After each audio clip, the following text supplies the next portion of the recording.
Walaupun dalam kurban sunnah hanya diwajibkan menyedekahkan sebagian dagingnya, akan tetapi di dalam Fathul Mu'in dijelaskan yang lebih utama atasodduk bikulih illa luqoman, menyedekahkan seluruh daging. Jadi sunnahnya menyedekahkan seluruh daging, hanya menyisakan sebagian saja.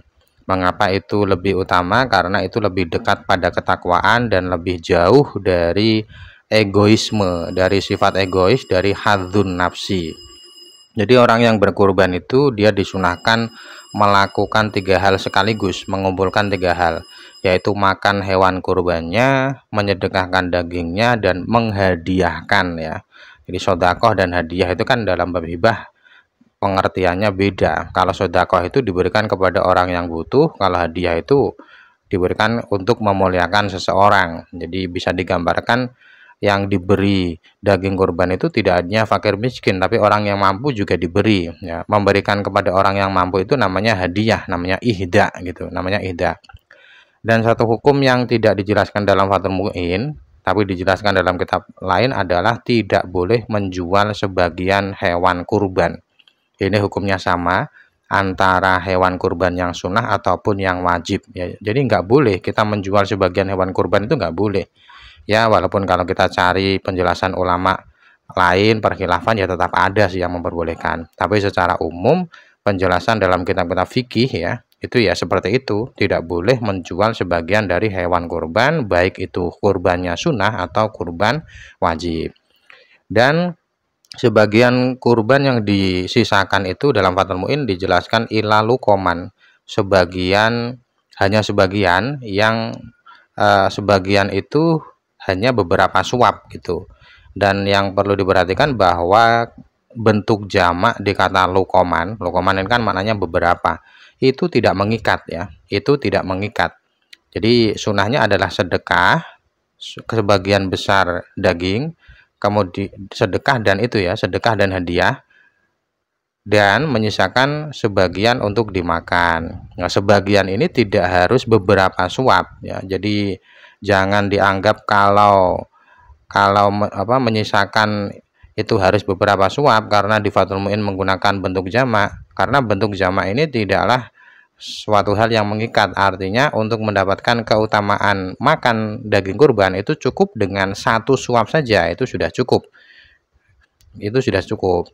Dalam kitab I'anah kalau dibandingkan dengan kalimat, pilihan kalimat di kitab lain, misalkan dalam kitab Al-Iqna itu menggunakan kata illa lukmatan au lukmaten au lukoman gitu. Jadi boleh 1 suap, 2 suap, atau beberapa suap. Artinya jamak, di bentuk jamak di Fathul Mu'in ini tidak mengikat. Dan kesunahan makan kurban itu kalau memang menyembelih hewan kurbannya sendiri. Artinya orang yang menyembelih hewan orang lain itu ya tidak boleh makan hewan kurban sama sekali, kecuali mendapatkan izin dari yang digantikan ya, mendapatkan izin dari yang digantikan. Atau kalau yang digantikan itu sudah meninggal dan dia mendapat wasiat untuk menyembelih hewan kurban, maka ya tidak bisa lagi meminta izin. Artinya harus disedekahkan semuanya.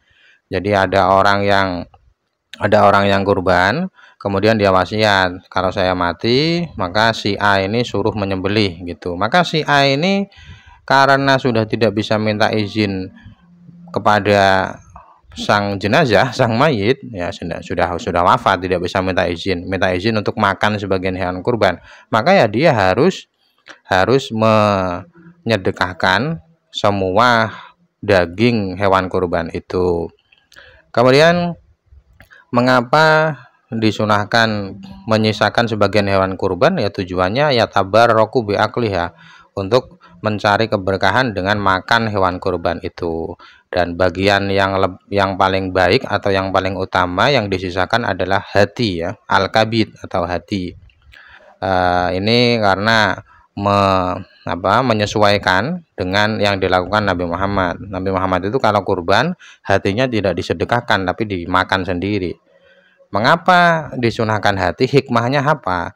Hikmahnya adalah at-tafaul bidhulil jannah. Jadi mencari kebaikan dengan masuknya surga. Maksudnya orang yang makan hati kurban itu dia berharap masuknya surga gitu, berharap masuknya surga. Mengapa demikian? Karena pertama kali yang dihidangkan kepada penghuni surga itu hati, kabidul hud, hati dari ikan, ikan yang menopang bumi, menopang ketetapan bumi. Ini kalau dalam hadis atau dalam penjelasan di kitab lain, bumi itu kan sebenarnya berada di atas ikan. Nah, nanti ikan yang menopang bumi ini itu hatinya, hati dari ikan itu disuguhkan kepada kepada penghuni surga. Jadi pertama kali makanan yang dihidangkan kepada penghuni surga ya ini kabidul hud alladzi alaihi qararul ardi. Kabid itu sebenarnya tidak hati itu sendiri, tapi satu potong yang sepotong sepotong yang bergantung di hati. Pokoknya sebenarnya bukan hati, tapi bagian dari hati itu sendiri. Nah, makan dari kabid ini itu mengisyaratkan bahwa penghuni surga itu dia akan abadi selamanya, dia tidak akan kembali ke dunia,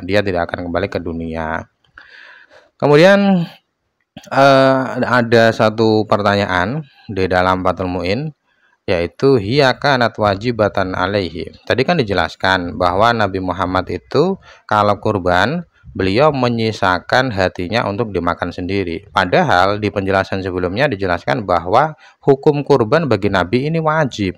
Kalau hukumnya wajib berarti kan tidak boleh makan sebagian pun dari kurbannya. Itu bagaimana? Itu pertanyaan seperti itu dijawab di dalam I'anatul Thalibin bahwa Nabi itu kurbannya tidak cuma satu. Artinya Nabi kurban itu kadang lebih dari kewajiban. Jadi misalkan beliau mengorbankan 2 kambing, misalkan satu untuk wajib, yang satu sunnah. Jadi kurban yang di luar kewajiban ini kan hukumnya sunnah. Jadi jangan dibayangkan Nabi kurban itu selalu pas gitu, selalu pas kewajiban gitu. Karena kana yadbahu aktsara minal wajib. Nabi Muhammad berkurban lebih dari kewajiban. Sehingga yang dimakan itu ya yang tidak wajib gitu, yang kelebihan dari wajib itu. Disunahkan juga tidak makan lebih dari 3 suap gitu. Disunahkan tidak lebih dari 3 suap. Jadi sebenarnya bentuk jamak tadi dalam Fathul Muin itu adalah bentuk jamak itu jamak minimal itu kan 3 ya. Minimal jamak itu 3. Itu sebenarnya adalah yang lebih utama dari sisi maksimalnya gitu. Jadi maksimalnya adalah 3 suap. Artinya sunahnya bagian kurban yang dimakan itu tidak lebih dari 3 suap.